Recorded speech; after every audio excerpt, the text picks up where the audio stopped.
quechua en los Andes del gran país de Perú, Añay, Sonjoy, Mantapacha, que se puede traducir por gracias desde el profundo corazón de la tierra.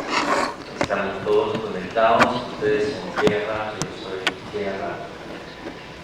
Bueno, es difícil de presentar el concepto de responsabilidad social universitaria. Desgraciadamente no es un concepto fácil de entender y desgraciadamente todo el mundo al escuchar la palabra tiene ya una pequeña idea que le brota de la cabeza.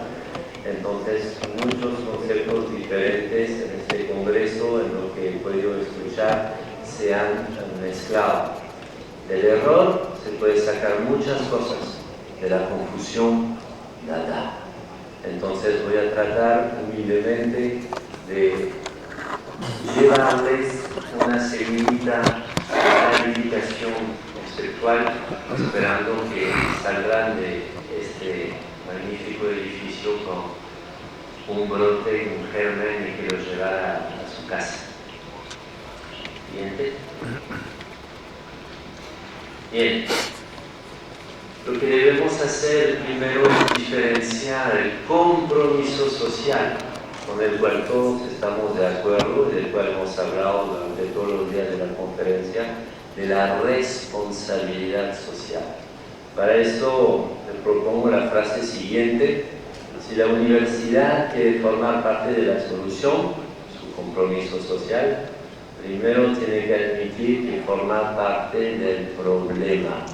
Y es eso, este gesto de autorreflexión crítica que la universidad debe emprender sobre sí misma, si no se queda con el mismo discurso de siempre del compromiso social hacia la sociedad, y eso todos acá estamos de acuerdo con él.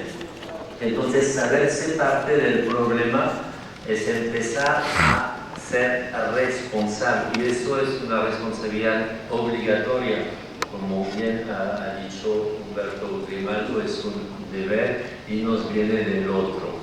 No es una promesa que yo como universidad doy hacia la sociedad que no me ha pedido nada, quizás, sino viene del otro y yo tengo la obligación de atender.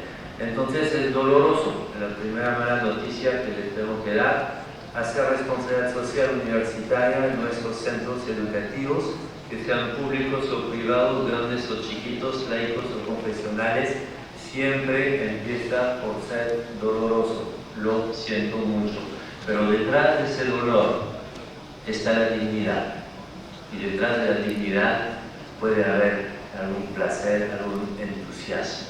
Siguiente. Miren bien este cuadro, espero sí que se lea bien. La universidad está llena de impactos negativos, al igual que cualquier organización, al igual que los clubes de fútbol, al igual que las empresas, al igual que los gobiernos, los municipios, etc. Cualquier organización, aunque quiera trabajar bien, genera impactos negativos, y son un montón los impactos negativos de las instituciones de educación superior. Les he repuesto acá la educación bancaria, el cuaderno Fray Beto, y esto es la piedra en el zapato de todos nosotros académicos acá presentes. ¿En qué medida caemos en la educación bancaria? La hiperespecialización, lo que Pierre Morin llama la inteligencia ciega. ¿En qué medida promovemos el cientismo, el positivismo, fragmentamos el saber, ¿no? Hay carencia de transdisciplinaridad en nuestras universidades, ni por hablar del maltrato laboral, muchas veces presente, de los malos hábitos ambientales en nuestras universidades. El discurso pregona A, pero los hábitos rutinarios dicen B, y el alumno, el estudiante ve muy bien la contradicción, entonces él se lleva lo que hay que hacer, tomando el ejemplo de sus profesores y los administrativos. el asistencialismo, el paternalismo en los proyectos dichos solidarios, eso existe muy a menudo, la mercantilización de la extensión, claro que sí existe, el fair washing, dicen los anglosajones, es una linda palabra, actúo fair, ¿no? Una buena acción, y con eso me lavo la cara y digo que estoy comprometido con el pueblo y que trabajo muy bien. Pero en realidad, ¿qué está pasando? Muchas veces, y obviamente nuestro mundo lo siente poco, nuestro gran empuje, nuestra gran proyección hacia la sociedad, porque el mundo sigue andando mal. Muchas gracias. Siguiente diapositiva. Entonces, la responsabilidad pide esfuerzo, pero yo también he elegido a Seneca. No es porque las cosas son difíciles que no nos atrevemos, es porque no nos atrevemos que son difíciles. La RSU es un atrevimiento. Y vamos a ver de qué se trata. Siguiente. La definición de responsabilidad social teóricamente es muy simple, es muy precisa y es bastante enigmática a la vez. Es responsabilidad por los impactos y no solo por los actos. Pasé 4 años de doctorado en estudiar esa sencilla definición. ¿Qué significa responsabilizarse? Ya no solo por mis actos, sino también por los impactos del cual participo. Ustedes pueden pretender que no participan en el trabajo infantil en el mundo, pero han averiguado que la camisa, la ropa que tiene puesta es de comercio justo.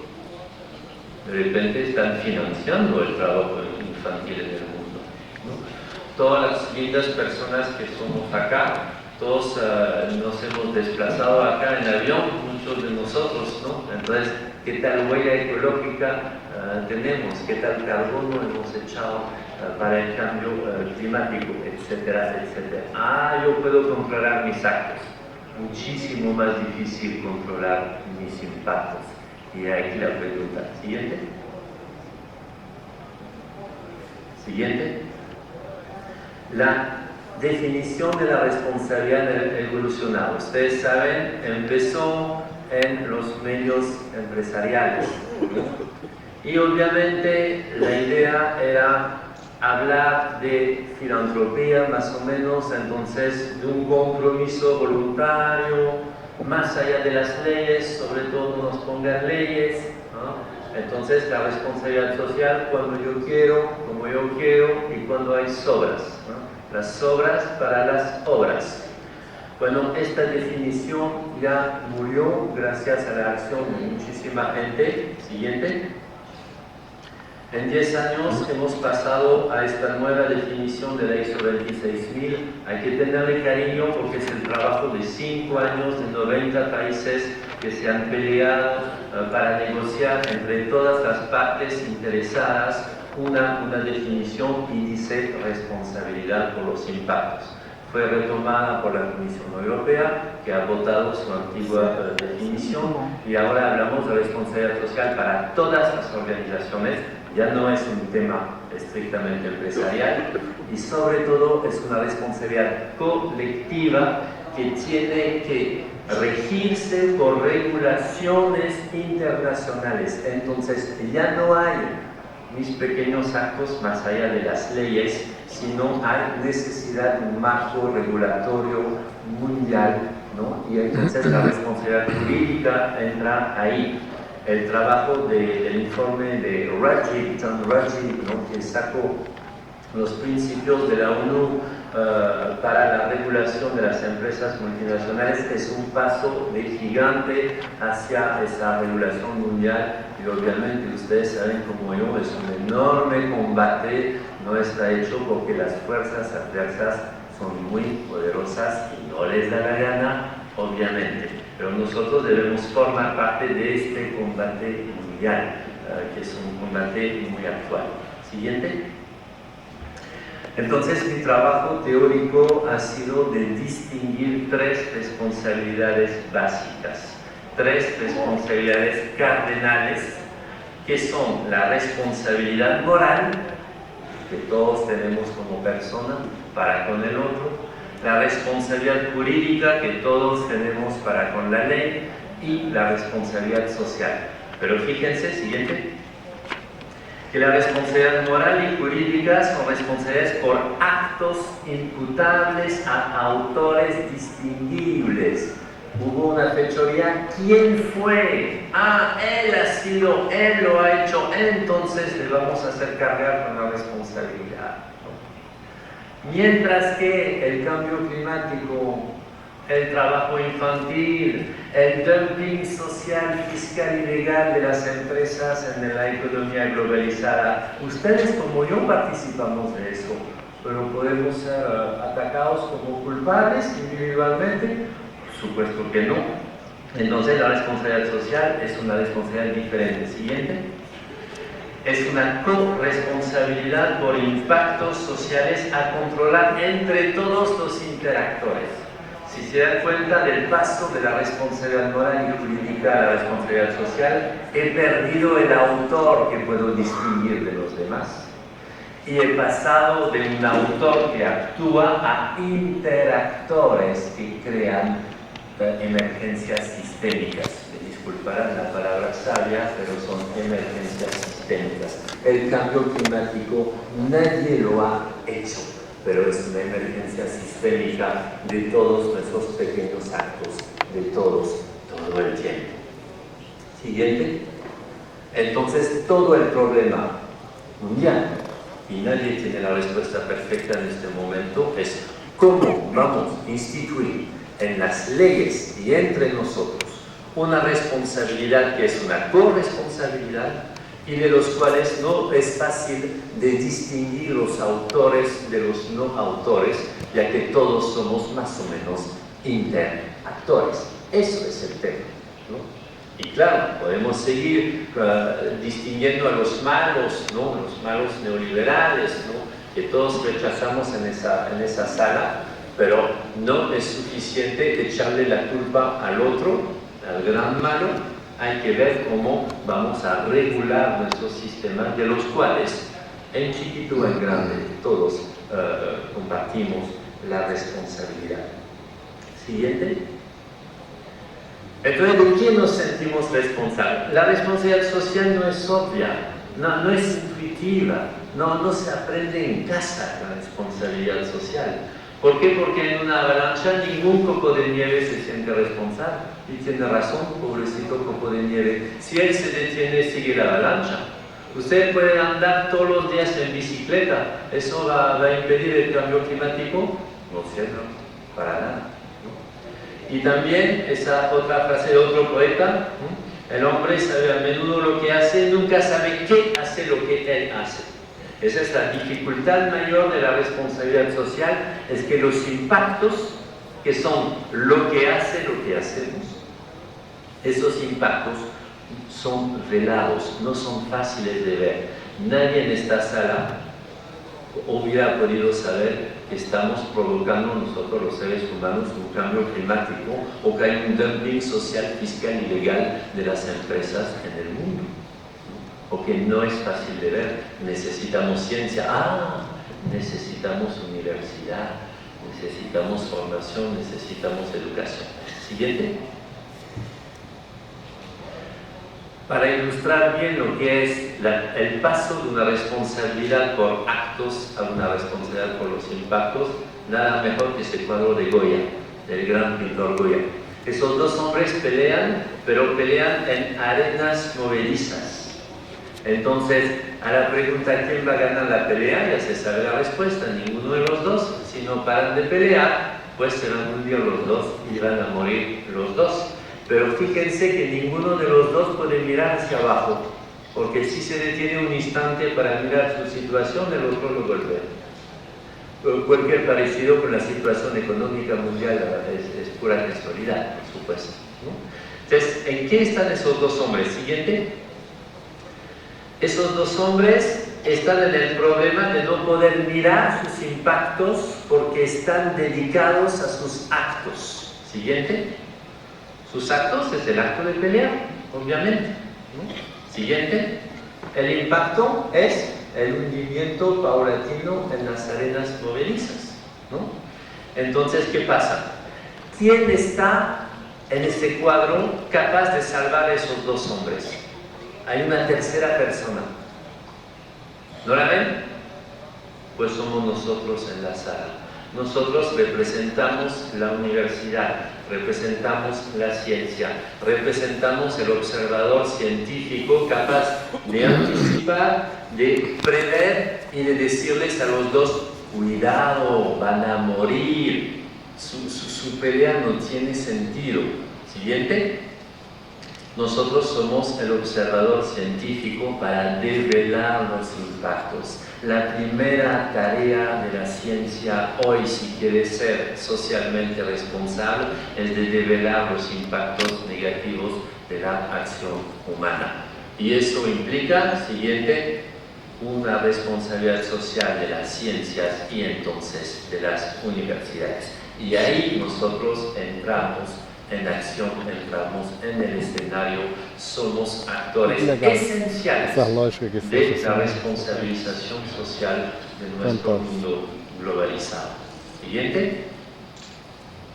Y esta responsabilidad social, desgraciadamente, como no es personal, como no podemos quitar a los autores, tiene que ser territorial. Toda responsabilidad social es corresponsabilidad y nadie puede gerenciar sus impactos a solas. Lo único que puedo hacer yo para bajar mi huella ecológica, que tomo tanto el avión, ¿no?, para decirles esto en La Habana, es esperar que los aviones se vuelvan aviones solares, ¿no?, para que no echen más humo en la atmósfera. Obviamente yo, como pobre filósofo, no voy a poder hacer eso yo solo, pero sí puedo incentivar y participar del gran movimiento para que la ciencia se dedique a los grandes problemas de sostenibilidad.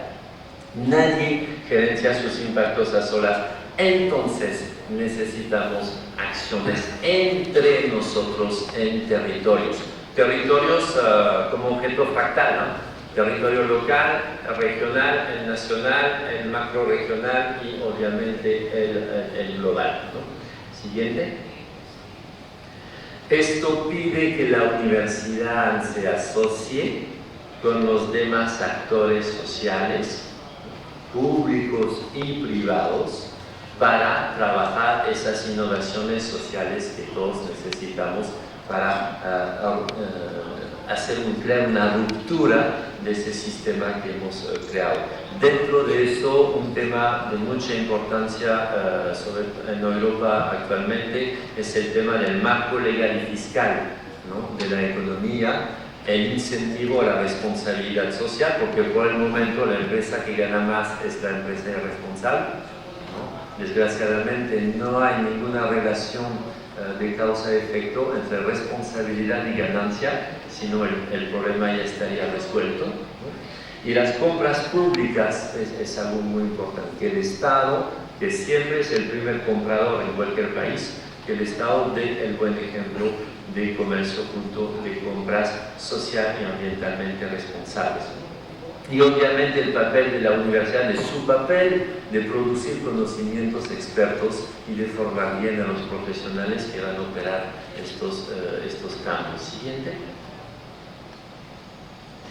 Entonces, ¿cómo se come dentro de mi universidad? ¿Es algo global, territorial, que nos supera a todos, que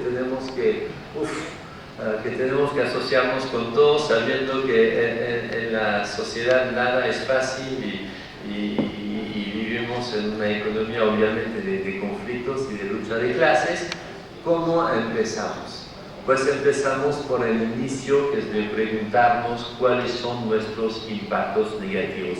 Es el momento del dolor, es el momento de la terapia, es el momento en el cual hay que ser honesto. La segunda pregunta obviamente está justo detrás, es qué debemos hacer para suprimirlos. Al querer suprimirlos vamos a encontrarnos que no podemos solos, entonces tenemos que asociarnos. La pregunta 1 y 3 son esenciales, por eso la pongo en rojo.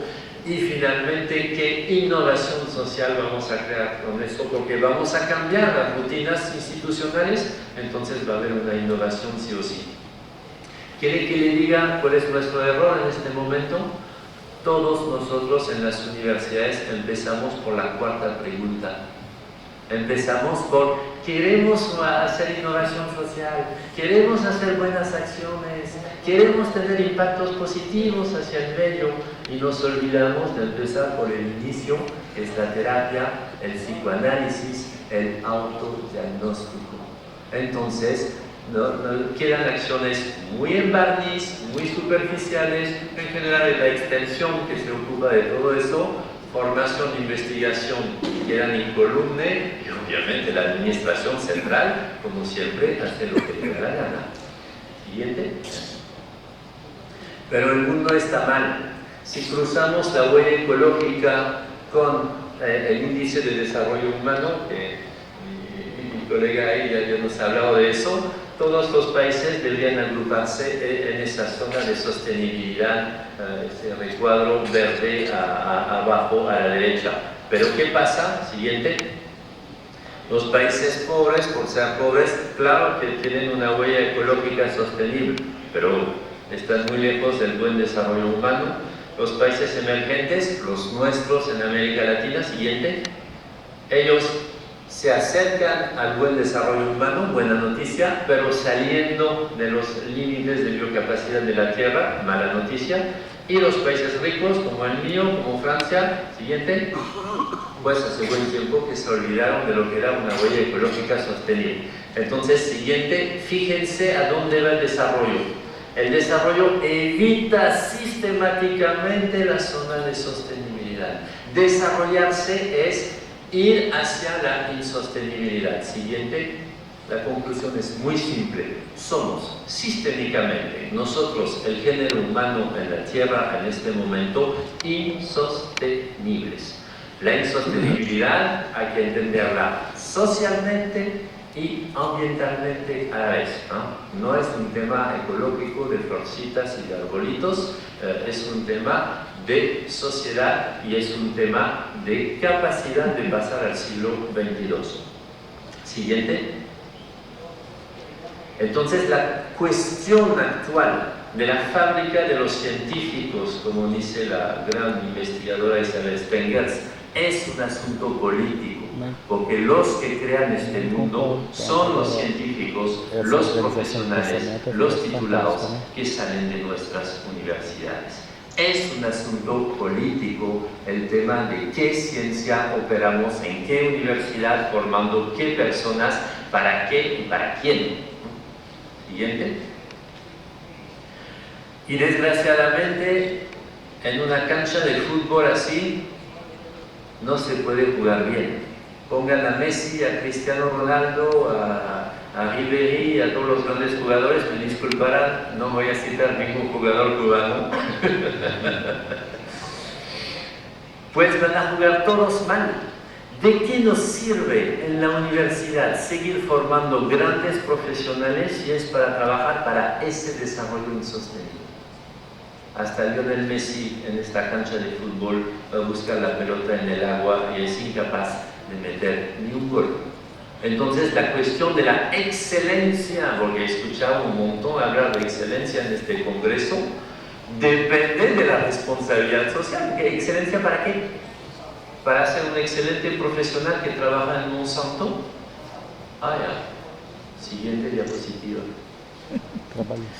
Necesitamos un trabajo regional, un trabajo de unión latinoamericana entre las universidades para pensar nuestra responsabilidad social universitaria latinoamericana ligada a nuestro legado histórico de la reforma de Córdoba, como se precisó también en la mesa hoy, ligado a nuestra experiencia de trabajo comunitario que no tienen en Francia, que no tienen en Estados Unidos, que no tienen en Noruega. Y para eso, bueno, he cometido con colegas investigadores un manual de primeros pasos hace algunos años. Eso no es una publicidad que está descargable gratuitamente, no gano nada con eso. pero es un material donde hay indicadores, donde hay herramientas de autodiagnóstico. Sin duda hay muchos en esta sala que lo conocen, otros que no.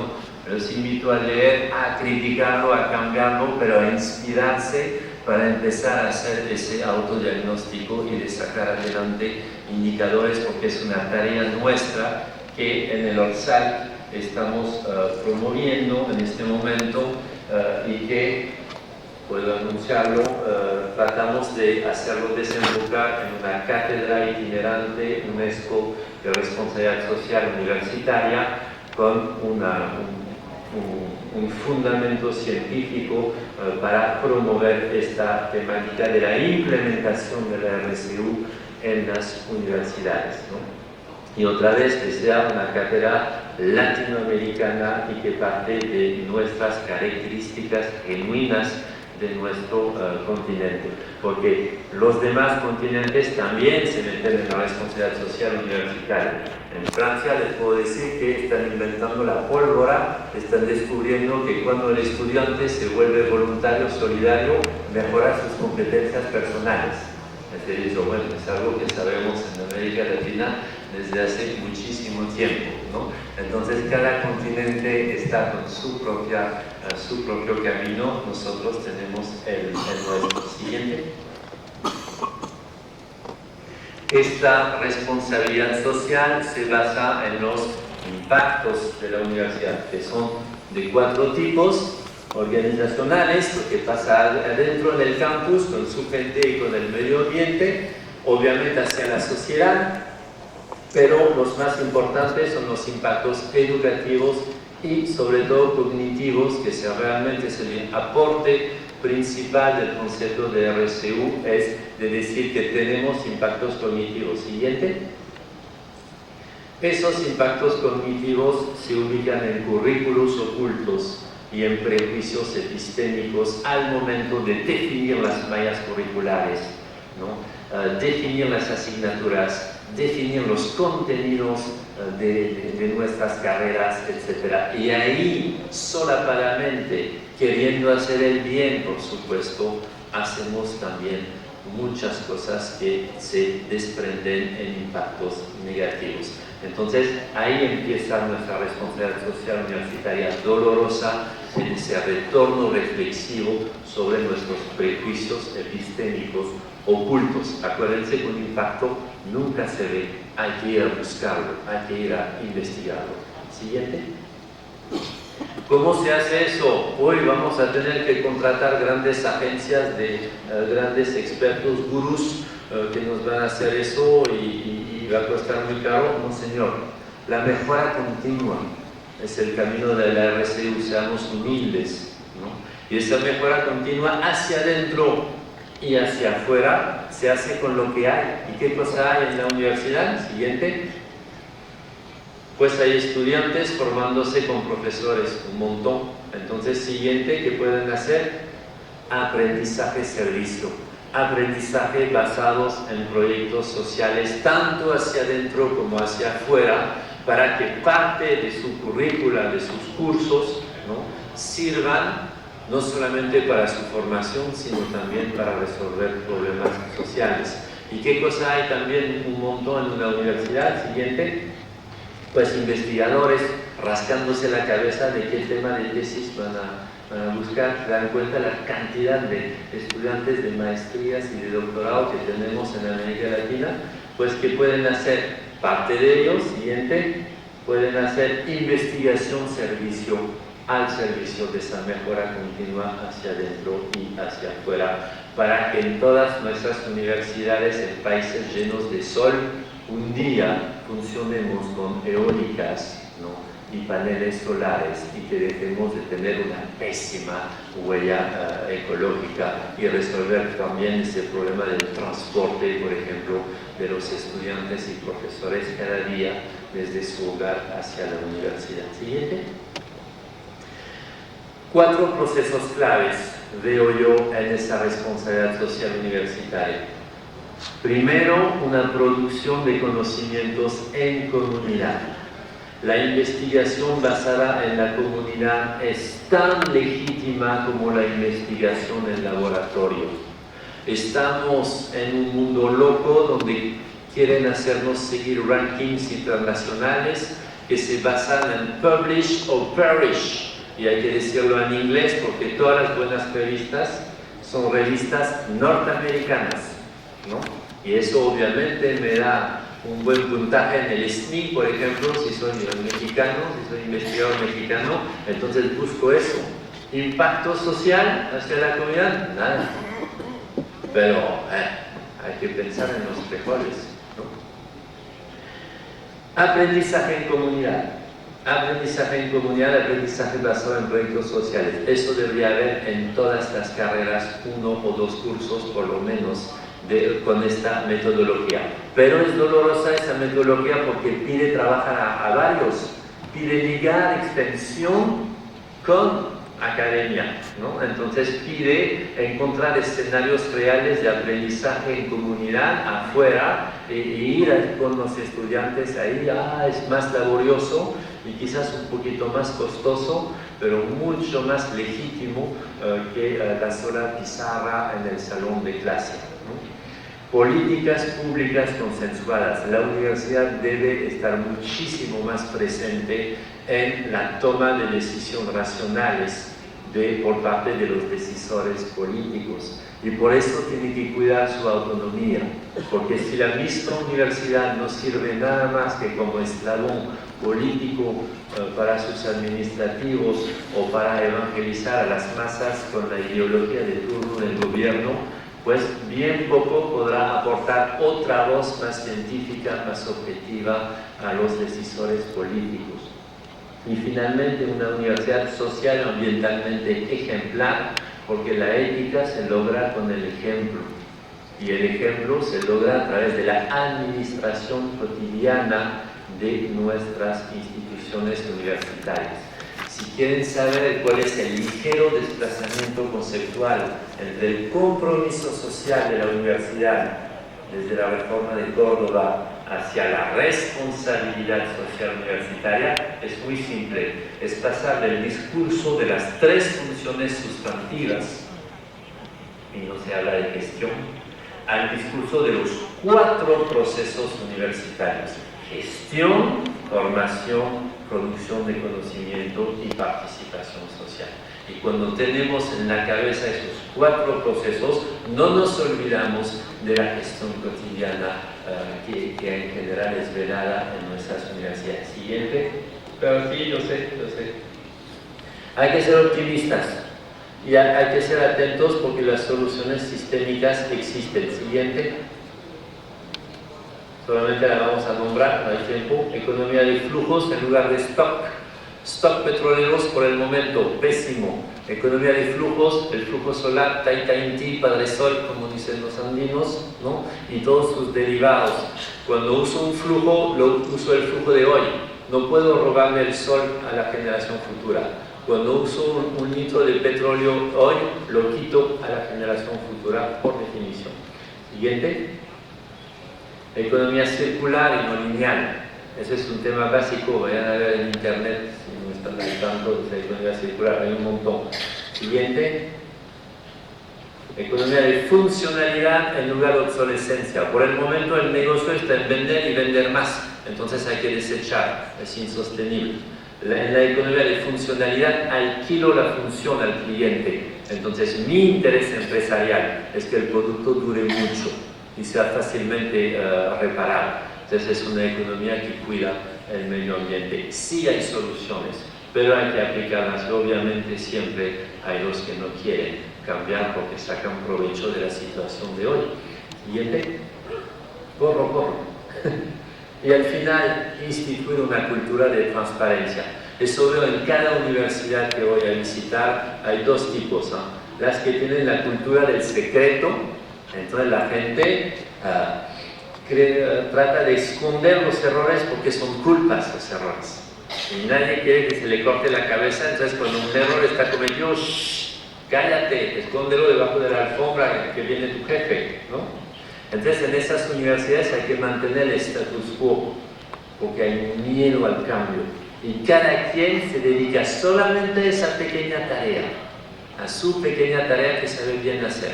Y lo que no sabe hacer, por favor, que lo vea la otra oficina. Yo no me meto en eso porque tengo la angustia de cometer errores.